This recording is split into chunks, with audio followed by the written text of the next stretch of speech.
You can come to UK, और UK accept कर रहा है इमिग्रेंट्स को। बहुत सारी जॉब्स हैं यहाँ पर, इनफैक्ट जॉब्स की कमी नहीं है यहाँ पे लोग नहीं मिल रहे हैं जॉब्स के लिए। देखो किसके ऊपर बैठा है, ये अपनी पानी की बोतल के ऊपर बैठा है।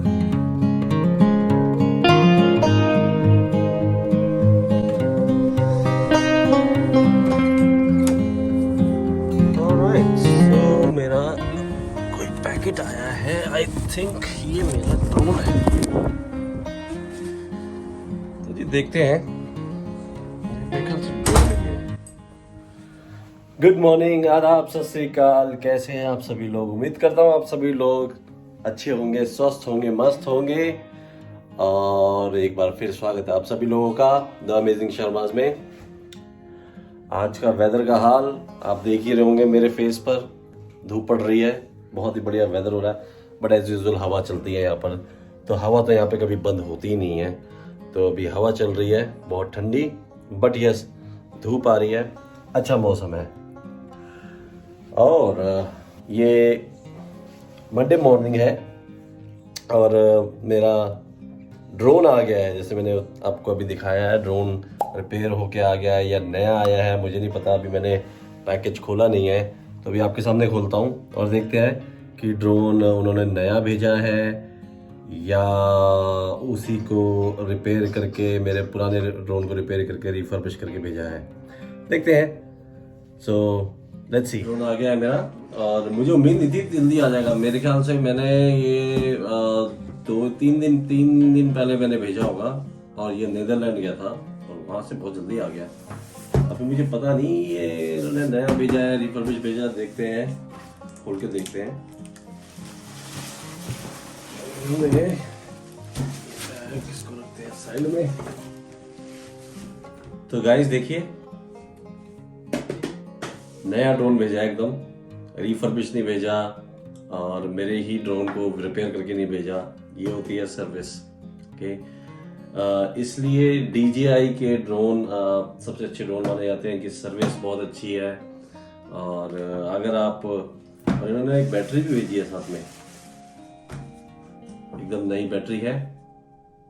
So I am impressed with their service.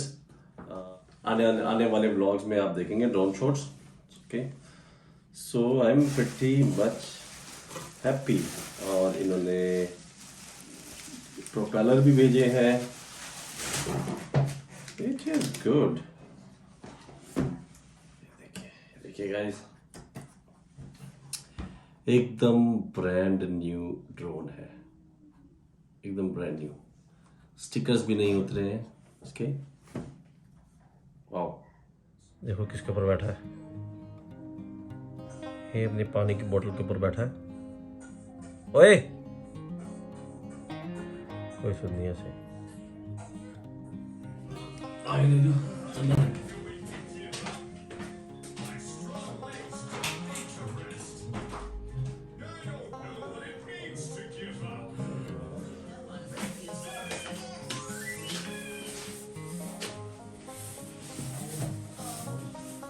तो ये आज ही मेरा ड्रोन वापस आया है, और अभी मैंने अमेज़न से भी कुछ मंगाया था, तो वो भी आ गया है। मेरा जो है ना बियर्ड ट्रिमर ख़राब हो गया था, तो मैंने नया मंगाया है एक, ये फिलिप्स का 14-in-1 7000 सीरीज। एक ये ईकू ने डायरी मंगाई थी,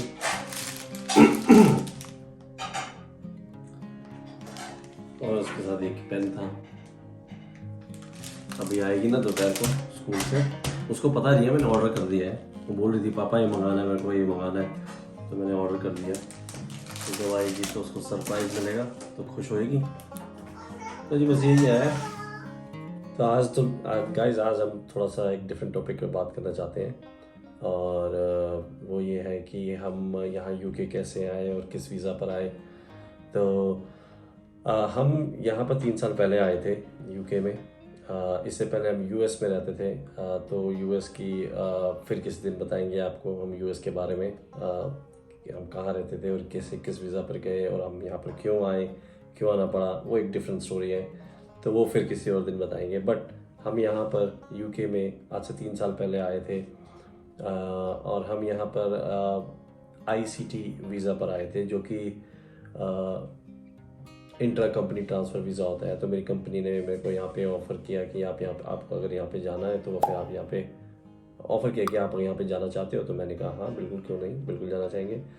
तो क्योंकि मेरा भाई भी यहीं रहता है, आपने देखा होगा मेरे भाई का घर यहाँ पर, तो हमने सोचा कि क्यों नहीं यार, पूरी फैमिली एक साथ रहेगी तो ज़्यादा अच्छा रहता है।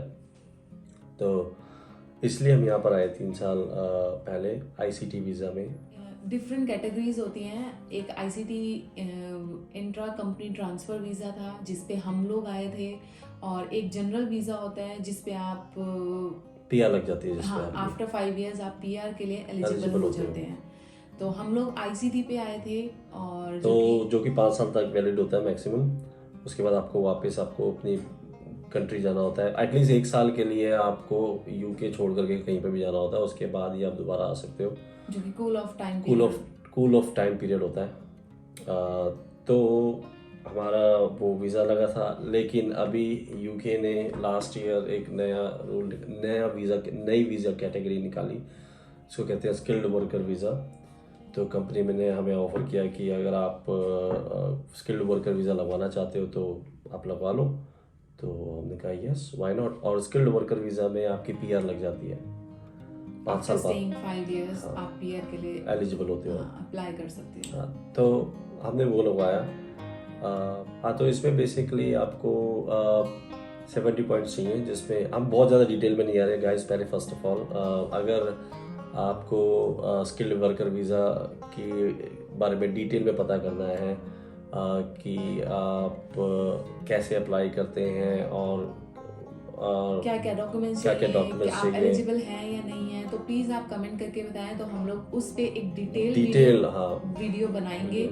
तो वो आपके लिए हेल्पफुल रहेगी। बट ये हम बस नॉर्मली अपना बता रहे हैं कि हम लोग किस वीज़ा पे हैं और हम लोग कैसे यहाँ पे रह रहे हैं। हाँ, तो जैसे मैंने बताया कि 70 पॉइंट चाहिए, 70 पॉइंट चाहिए। तो जिसमें से 50 पॉइंट ऐसे हैं, 50 पॉइंट ऐसे हैं जो कि नॉन ट्रेडेबल है, जो आपको लेने ही लेने हैं, मैंडेटरी है। हाँ, मैंडेटरी है, नॉन ट्रेडेबल है। उसके बाद आपके ऊपर के जो 20 पॉइंट है वो आप ट्रेड कर सकते हैं। अगर आपकी एक चीज़ पूरी नहीं हो रही तो आप दूसरी चीज़ के थ्रू वो पॉइंट ले सकते हो। तो जिसमें 50 पॉइंट में से जो 50 आपके मैंडेटरी है, जिसमें से 20 पॉइंट जो है आपके जो है offer of job by approved sponsor. आपके पास एक जॉब होनी चाहिए अप्रूव्ड स्पॉन्सर से, मतलब जो भी यहाँ पे यूके में कंपनीज है वो अप्रूव्ड होना चाहिए यूके गवर्नमेंट से। अगर वो आपको ऑफर देती हैं तो आपको 20 पॉइंट मिलते हैं। तो ये आपको लेना ही लेना है। That means in simple word, आपको एक जॉब चाहिए, यहाँ पे जॉब ऑफर चाहिए। कंपनी से आपके पास स्पॉन्सरशिप लेटर होना चाहिए। हाँ, तो कंपनी आपको एक स्पॉन्सरशिप लेटर देगी, वो जो कि यूके में रजिस्टर होती है, तो वो आपको एक स्पॉन्सरशिप लेटर देगी। तो उसके आपको 20 पॉइंट मिलेंगे। और दूसरे 20 पॉइंट, सेकंड पॉइंट होता है आपको आपकी जो जॉब है वो शॉर्टेस्ट ऑक्यूपेशन लिस्ट में होनी चाहिए। आप जिस जॉब पे आ रहे हैं वो उस स्किल्ड वर्कर वीज़ा की कैटेगरी के अंदर होना चाहिए। सो एप्रोप्रिएट स्किल लेवल होना चाहिए। सो यूके की वेबसाइट में, होम ऑफिस की वेबसाइट में वो जॉब्स लिस्टेड है, तो आप वहाँ पे जाकर देख सकते हैं। अगर आप अप्लाई करना चाहते हैं तो आप जिस जॉब के लिए अप्लाई करना चाहते हैं वो उस पर लिस्टेड है या नहीं है। तो 20 पॉइंट उसके हैं, तो 40 पॉइंट हो गए। एक तो जॉब ऑफर जो कि कंपनी आपको स्पॉन्सरशिप लेटर देगी, और दूसरा आपका appropriate skill level of job. और जो 10 पॉइंट है वो 10 पॉइंट आपको चाहिए इंग्लिश टेस्ट के, जो आपको लेने हैं। बट बिलीव मी, बहुत ईजी है वो, it's not tough, not compare to IELTS that you have in Canada, or maybe if you are coming here in UK for study purpose, you need to have IELTS with a good score. So it's not like that, it's थोड़ा सा उससे आसान होता है। तो ये 50 point जो है वो मैंडेटरी है, आपको वही तो होने ही होने हैं। तो ये 3 चीज़ें आपके पास होनी बहुत ज़रूरी हैं। फर्स्ट, आपके पास स्पॉन्सरशिप लेटर होना चाहिए आपकी कंपनी से। Second, job eight appropriate skill level होना चाहिए। थर्ड, आपके पास इंग्लिश टेस्ट होना चाहिए। बाद के जो 20 पॉइंट है उसमें से 10 पॉइंट तो आपको तब मिलते हैं जब अगर आप आपकी जॉब जो ऑफर हो रही है उसमें आपका जो एनुअल सैलरी है वो 23,000 पाउंड से लेकर के 25,599 पाउंड के बीच में है। तो अगर आपकी सैलरी स्ट्रक्चर जो एनुअल सैलरी है इसके बीच में है तो आपको 10 पॉइंट मिलेंगे। बट अगर आपकी सैलरी 25,600 से ऊपर है एनुअली, जो कि बहुत आई थिंक इससे ऊपर ही मिलेगी हर किसी को, ये तो आई थिंक मेरे ख्याल से बेयर मिनिमम है मेरे हिसाब से। तो अगर आप आईटी में आ रहे हैं या किसी रेगुलर जॉब्स में आ रहे हैं तो आपको तो मतलब इससे ऊपर ही मिलेगा। तो 25,600 से ऊपर अगर आपका आपका पैकेज है, एनुअल सैलरी है, तो आपको 20 पॉइंट मिल जाते हैं। इसके अलावा अगर आपने आपने एजुकेशन कर रखी है PhD in STEM subject relevant to the job, then आपको 20 पॉइंट मिल जाते हैं। कि अगर आपकी सैलरी नहीं है इतनी तो आप उसकी जगह एजुकेशन का लगा सकते हो, तो उसमें भी आपको 20 पॉइंट मिल जाते हैं। तो ये है जी पॉइंट। बट मेरे बन चुके थे तो हमने अप्लाई किया, और अप्लाई करने के बाद जो है वो होता क्या है, फिर आप फॉर्म भरते हो, फीस भरते हो। उसके बाद जब आप फॉर्म भर लेते हो तो फिर आप बायोमेट्रिक के लिए अपॉइंटमेंट लेते हो। तो हमने बायोमेट्रिक के लिए अपॉइंटमेंट ली। तो बेसिकली हमने ये स्किल्ड वर्कर वीज़ा जो है हमने लास्ट अक्टूबर में हमने प्रोसेस स्टार्ट किया, और हमारा 2 दिसंबर को वीज़ा एक्सपायर हो रहा था, हमें रिन्यू कराना था।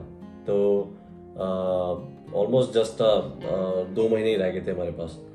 अब उस 2 महीने में जो हमारे पास सबसे बड़ा चैलेंज था, मेरे पॉइंट्स पूरे बन रहे थे, जो सबसे बड़ा चैलेंज था वो इंग्लिश टेस्ट के अपॉइंटमेंट के लिए। बट प्रॉब्लम ये थी कि डेट्स नहीं मिल रही थी। अक्टूबर से मैं देख रहा था तो जनवरी की डेट्स मिल रही थी, और 2 दिसंबर को तो हमारा वीज़ा एक्सपायर हो रहा है। तो बड़ी टेंशन हो रही थी इस वक्त। तो क्योंकि ड्यू टू दिस पेंडेमिक बहुत डिले चल रहा है, सब कुछ डिले चल रहा है। तो बहरहाल लकली एक स्लॉट मिला मुझे 3 या 4 दिन बाद का मिला। जब मैं देख रहा था तो मैंने बस आंख बंद करके बुक कर लिया है। और फिर मैं गया इंग्लिश टेस्ट देना, तो उसके बाद इंग्लिश टेस्ट में पास हो गया। तब हमने फिर अप्लाई किया नवंबर में। हाँ, नवंबर में अप्लाई करने के बाद और बायोमेट्रिक हमारा हो गया था। तो आप ये लगाओ विद इन 10 डेज में हमारे पास हमारा बीआरपी कार्ड हमारे पास आ गया था। रिजल्ट की मेल आ गई कि आपका वीज़ा अप्रूव हो गया, your visa has been approved. And आपका जो बायोमेट्रिक कार्ड होता है, बीआरपी कार्ड होता है, बायोमेट्रिक कार्ड कहते हैं, रेजिडेंट परमिट होता है, तो वो हम आपको भेज रहे हैं। विद इन 7 डेज आपके पास पहुंच जाएगा। तो वी वर वेरी सरप्राइज्ड, क्योंकि 2-2, 3-3 महीने, कईयों को तो 4-4 महीने लग रहे हैं बीआरपी कार्ड, वो बायोमेट्रिक कार्ड नहीं आ रहा उनका अप्लाई करने के बाद और बायोमेट्रिक के बाद। हमें बस देखो 3 दिन में, विद इन 3 डेज मेरे पास मेल आ गई कि your visa has been approved, और आपका बायोमेट्रिक हमने ऑलरेडी डिस्पैच कर दिया है। So within a week you will get your biometric BRP card. BRP card. Then और ये हुआ विद इन अ वीक हमारा बीआरपी कार्ड आ गया। So we were very lucky and we were very thankful to God. Yes, मतलब within 10 days में हमारा सब कुछ, हाँ, हम लोग अप्लाई करने के बाद विद इन 10 डेज हमारा आ गया था। तो बस यही है, हम इसी स्किल्ड वर्कर वीज़ा पर यहाँ पे। अगर आपको और भी डिटेल्स चाहिए, अगर आपको स्किल्ड वर्कर वीज़ा के बारे में मोर डिटेल चाहिए तो आप write down below in the comment, and हम जो है डिटेल्ड वीडियो बनाएंगे इसके ऊपर, जिसमें हम आपको पूरा कवर करेंगे कि कौन कौन सी वीज़ा कैटेगरीज हैं यहाँ पर, और अगर आप स्किल्ड वर्कर वीज़ा अप्लाई करना चाहते हो तो आपको किन किन डॉक्यूमेंट्स की ज़रूरत पड़ेगी, और क्या आप यूके से इंडिया से बैठे बैठे ही जॉब अप्लाई कर सकते हो, जॉब ले सकते हो यहाँ पर यूके में या नहीं। तो ये सब चीज़ हम सब बहुत जहाँ तक मतलब हमें लगता है कि एवरीथिंग, मतलब पंकज ने फॉर्म फिल करा है, डॉक्यूमेंट सबमिट करे, बायोमेट्रिक डेट्स वगैरह, मतलब सब कुछ खुद ही आप कर सकते हो, है ना। मतलब everything you can do by your own, it's very easy process. और अब तो वीज़ा के जो रूल्स हैं वो बहुत ही इजी हो गए हैं यहाँ पर। तो it's a good opportunity for everyone you can come to UK, और यूके एक्सेप्ट कर रहा है इमिग्रेंट्स को। बहुत सारी जॉब्स है यहाँ पर, इनफैक्ट जॉब्स की कमी नहीं है यहाँ पर। यहाँ पे लोग नहीं मिल रहे हैं जॉब्स के लिए, जॉब्स बहुत है, लोग नहीं मिल रहे हैं यहाँ पर। तो जी यही था आज का वीडियो, और हमने सोचा कि बस अपने बारे में थोड़ा सा बताएं, अपनी लाइफ के बारे में, क्योंकि ये हमने सिर्फ स्किल्ड वर्कर वीज़ा के बारे में बताया है, और बस वो भी थोड़ा सा।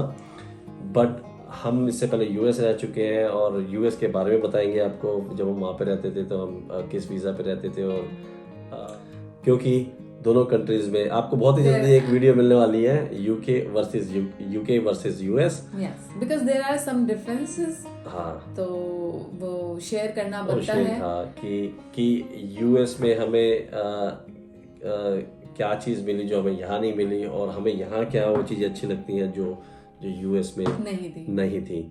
तो कोई भी कंट्री परफेक्ट तो नहीं है, आप जानते हैं, बट से आपको बताने के लिए हम बताएंगे कि हमें पर्सनली हमें कैसा लगा जब हम यहाँ पर आए, और हमें कैसा लगा जब हम यूएस में रहते थे। तो दोनों का डिफरेंसेस बताएंगे।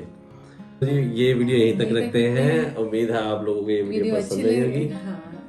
अगर आपको ये वीडियो पसंद आई हो तो please do like, subscribe and share and comment down below which you most like the best.